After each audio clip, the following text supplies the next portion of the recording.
Hi. I want to talk a little bit about nostalgia and 90s Russia and 30s Russia and documentary film in preparation for thinking through First on the Moon. So, when I say nostalgia, I mean that this movie is in some ways an expression of tremendous nostalgia. And I think to understand having nostalgia for the Stalinist era, right? You have to think about what happened to Russia after the fall of the Soviet Union, which we're getting a sense as we read Oman Ra about how horrible, in many ways, life was under the Soviets.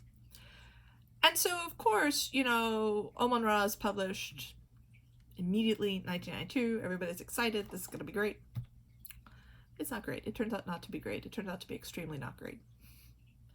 The decade of the 90s is a catastrophe for Russia.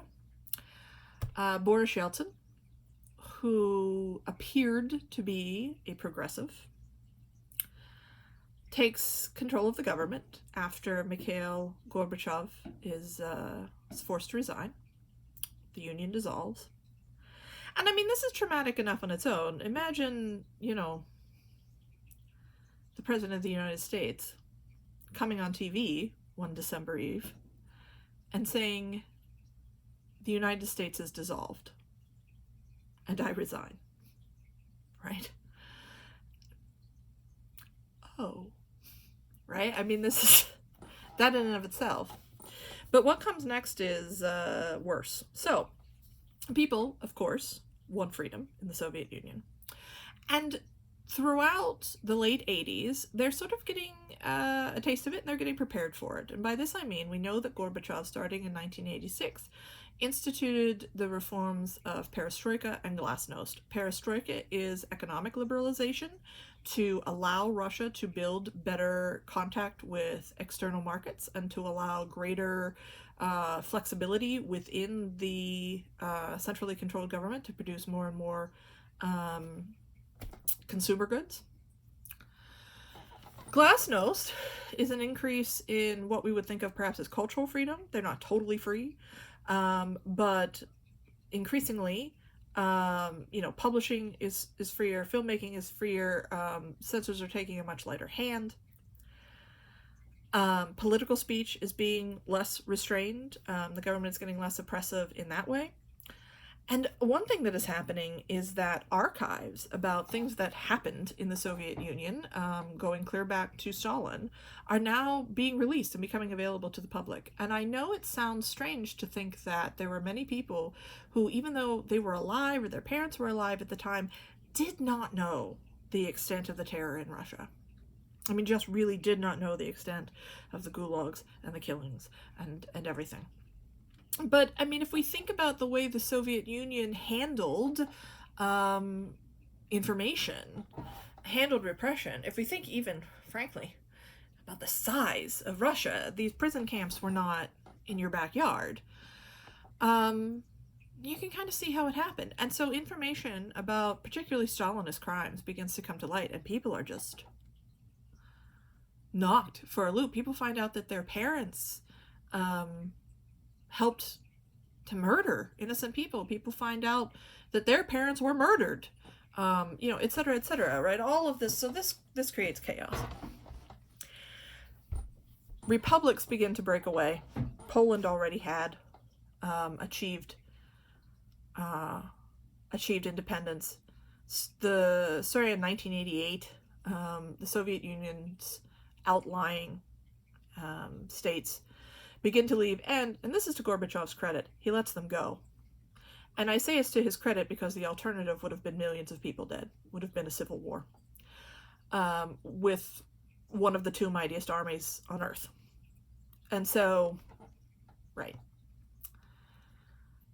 What happens in Poland is actually illustrative of what eventually happens in Russia.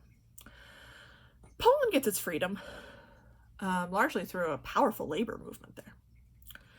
And what people want from their new government is political freedom from the Communist Party. They don't want to be communists anymore. But if you look at polls at the time, people did not want laissez-faire capitalism either. What they wanted is sort of what we would think of as social democracy, or even democratic socialism. That they wanted strong protections for Polish industry and Polish workers, that they wanted an extremely redistributive state. They did not want people to ever be in doubt about, food, housing, medicine, education, etc.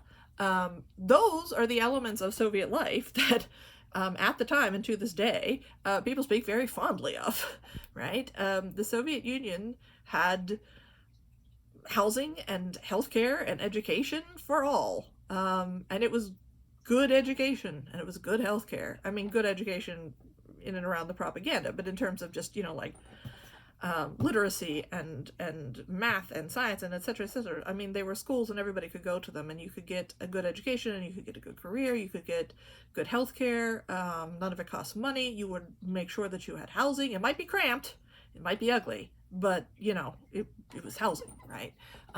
You might have to wait in line, but you never go hungry, et cetera, et cetera. People wanted to make sure that those social safety nets were in place.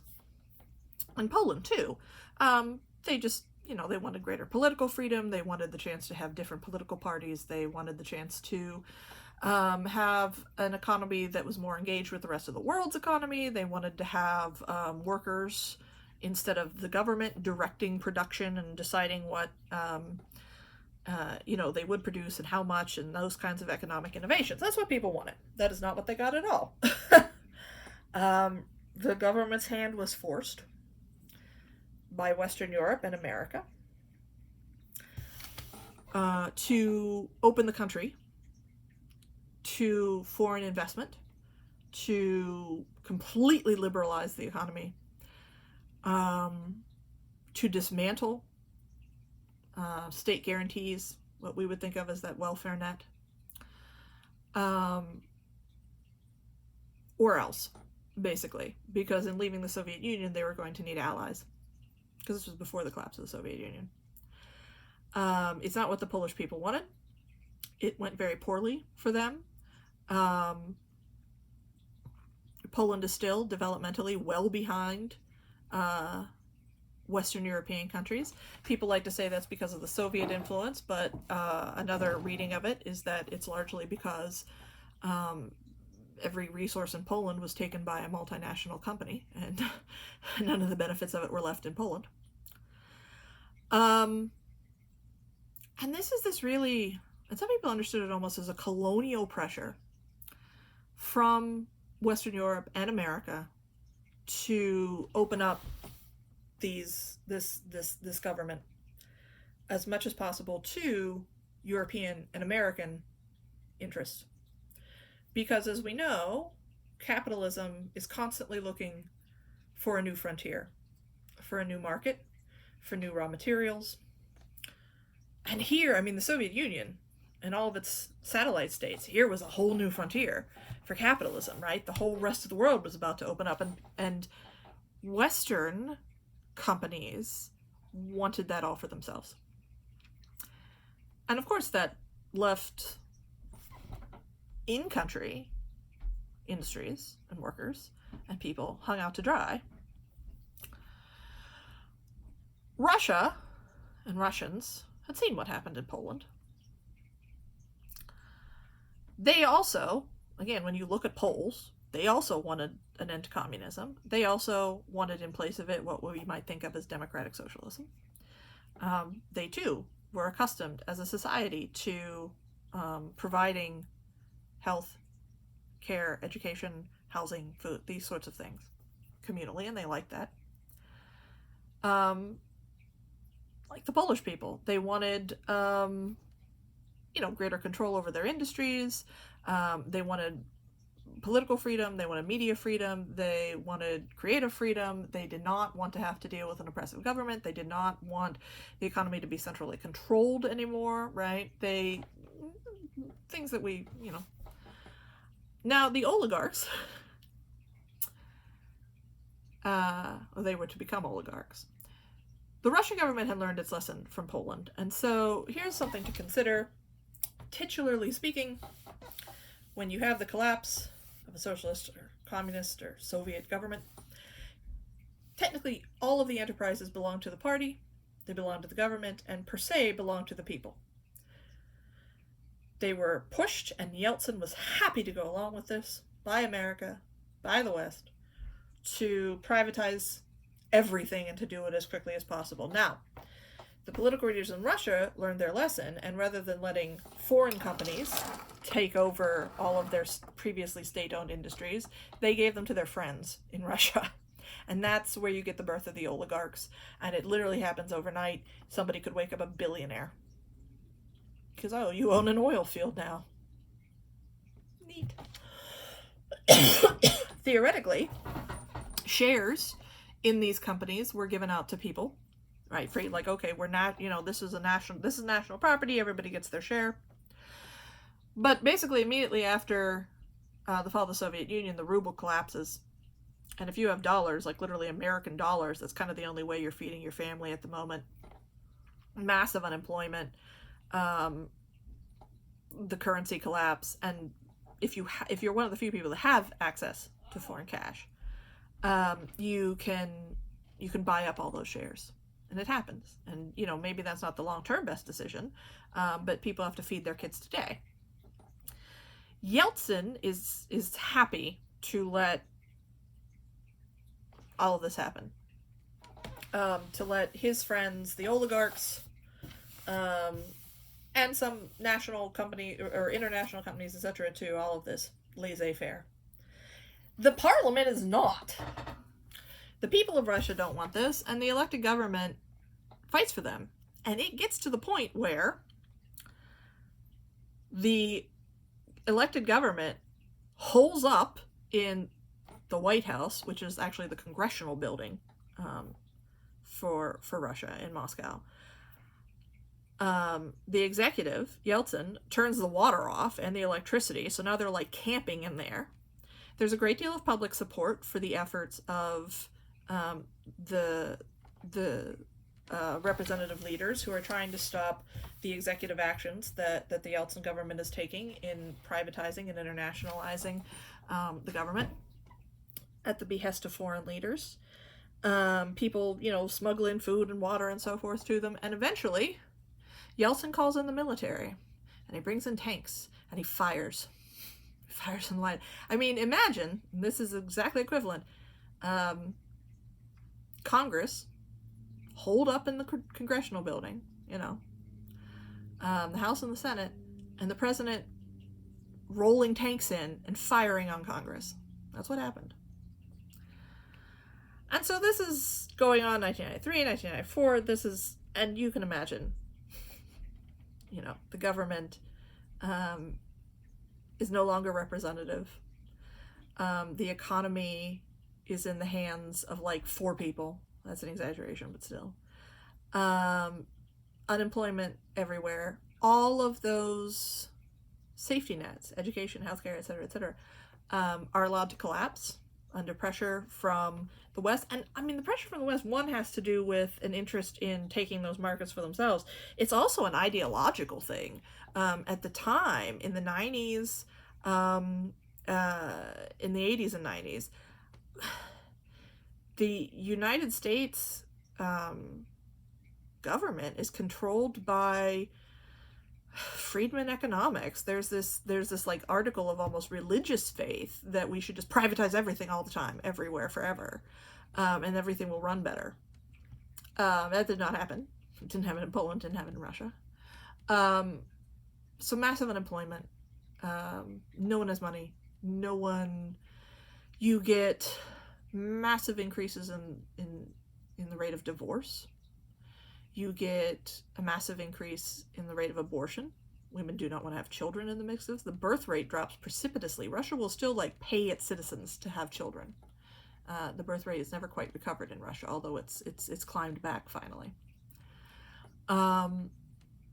Alcoholism, drug abuse. There's an AIDS epidemic. There's a tuberculosis epidemic.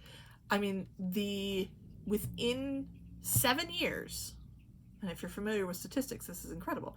Within 7 years, within 10 years, the average life expectancy of a Russian man dropped 7 years. And it's never recovered back to where it was in the Soviet. That's unbelievable. Suicide skyrockets, everything. The dissolution of the family, people aren't getting married. It's incredible. Come 2000, 1999-2000, Vladimir Putin steps up with promises that he will get this country back to rights. And to an extent he does. And that's partly explains why he's still popular as many sectors of the Russian populace. But there's also what he does culturally, which is, he himself is a former KGB man. And there's also a real crisis in Russian culture. As I said, imagine if the president came on TV and was like, the United States are dissolved. And, of course, we've gone through already the release of all of this material about how terrible Soviet times really were and blah, blah, blah, and all. What do you have left? I mean,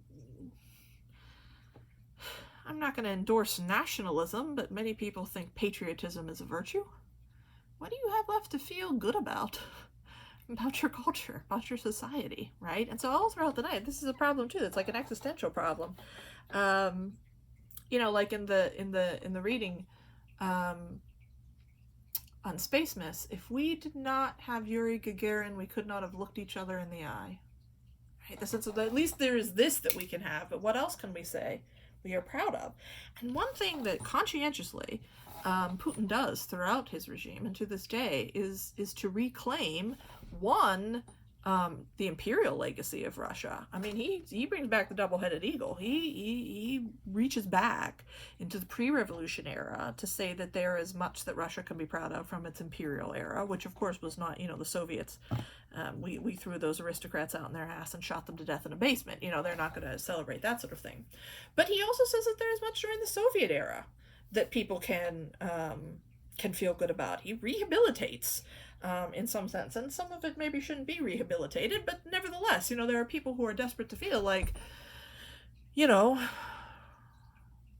people are a good one. And this brings me to my point about nostalgia. Nostalgia is a longing for a past that never existed. And this brings me to an important point about First on the Moon. First on the Moon is a mockumentary. It's probably the first mockumentary in Russian film history, honestly. It was, obviously all of Russian arts really only gets free at the time of the collapse of the Soviet Union. And so it's behind, there's sort of forms and so forth that, people are discovering and making use of, and you can understand, of course. And this is a mockumentary. It's so well done. It so convincingly fakes everything about a documentary that it in fact won an international prize in an Italian film festival just for documentary filmmaking.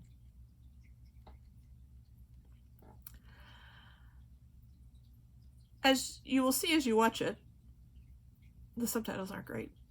This is a common problem, actually, for smaller films. Even though it was a popular movie, it wasn't like an art house film. It's not some movie that no one saw. It was it was a smaller budgeted film, but it became popular in Russia. The premise is that we go through all the moves of discovering footage and blah blah blah that documentaries make, and then we talk to this person, then we track down this hidden footage, right? And makes the claim that in fact Russia got to the moon. A Russian set foot on the moon. Before America. And in fact, it covers the period that it's documenting is 1937 to 1938. This is significant because this is literally historically known as Stalin's Terror. Within that year, at least 800,000 Russians were killed outright, possibly more, depending on who you talk to. Millions were put into camps. The government itself was purged. It was a time of tremendous violence. wrought by Stalin on his own people, and even people who were titularly his own allies in government, literally called the Terror. That's when this movie is set. And as you'll see when you watch it, although it acknowledges a surveillance society at the time, it's also lionizing the period. And one of the things I hope we can talk about is the fact that, you know, you watch, one of the things that the movie sets up, as documentaries do, is that you have modern day footage, right? And archival footage. And, you know, the modern day footage is some kid at a computer 3D printing bolts and playing a video game while they plop out next to him desultorily, like, can barely be bothered to pay attention to his work. And this is put side by side with mighty Russian workers in a steel plant from the era of the 30s, making these massive steel components, begging for more work to do to increase their quota. The heroic Stakhanovite, the heroic worker hero of the Soviet Union. Is, you know, it's a comparison that's meant to make that earlier generation of people look a lot more impressive than the modern era. And of course, the other claim of the film, is that in fact they got to the moon with this, the heroism of the Russian worker, etc., etc. Nostalgia for that era is deeply troubling. And yet, so I'd like you to think about nostalgia in the context of what I think the film came out in 2006. So at a time when Russia is starting to recover from the trauma of the 90s and starting to build back, but, you know, where we're not so far away from the tumult of the 90s to feel extremely resentful about the collapse of the Soviet Union, but when we're far along enough into the Putin regime to feel comfortable trying to reclaim elements of the Russian past, basically, is when this film is made. And to think about how it thinks about that modern 2006 era and that era of the 30s, and how it's putting them side by side and how it's comparing them and the narratives it's telling about both of those eras, and in those contexts. So that's sort of our larger project in thinking about this film, one of them. The other thing in terms of style that I think is fascinating is how much this looks like a real documentary. Which brings us to thinking about, and we've all seen many documentaries, right? Which brings us to thinking about this, the genre of documentary per se, its sort of, its style, right? The tropes of documentary filmmaking that make it so articulable to all of us that we could fake one. And then to think about a structure that rigid, like a form and a style that is so routinized and in a sense predictable and even required of the genre at a certain point to make it what it is. And yet that purports to be telling us truth. So how reliable is the documentary mode if it must conform to all of these traits, which we can think about, and if those tropes are so easy to fake, so easy that, you know, a foreign film festival just calls you a documentary. And then, of course, set in the larger idea of our module, we're brought to this idea of truth. I mean, this is faking the truth. I mean, consider the history of the Soviet era. We just got, you know, we're still in the process of talking about this manufacturing of the truth, capital T truth, in the face of reality, which is very different, and the erasure of reality in favor of the Soviet truth, and living in this strange, you know, postmodern, untethered world, right, that Pelevin is describing, Here we're free of all that. The Soviet Union is dead and gone. And yet, just consider for a moment a fake documentary. And there's not the slightest bit of irony. It's not like, if you've ever seen Best in Show or something, where it's obviously a fake doc. It's fake. They're playing with the conventions and tropes of the documentary genre, but there's plenty of like winking and laughing along so that you're watching a fake documentary. There's basically nothing like this. I mean, the claim is somewhat outrageous, but there's absolutely not a tinge, a sort of ironic or nudging or winking. Oh, we all know this is fake. We're just having fun. Nothing. The film is deadly earnest in recreating these tropes, in faking the documentary. I mean, I said thinking about all of the ideas about, the breakdown of the sign, the map replacing the territory, and the claim that this is, from Epstein, and I would say even from Pelevin in his work, sort of implicitly, that this is a Soviet phenomenon. Well, this film, is almost 15 years on from the end of the Soviet Union, fully immersed in a Western style freedom of production, and yet here we are, right?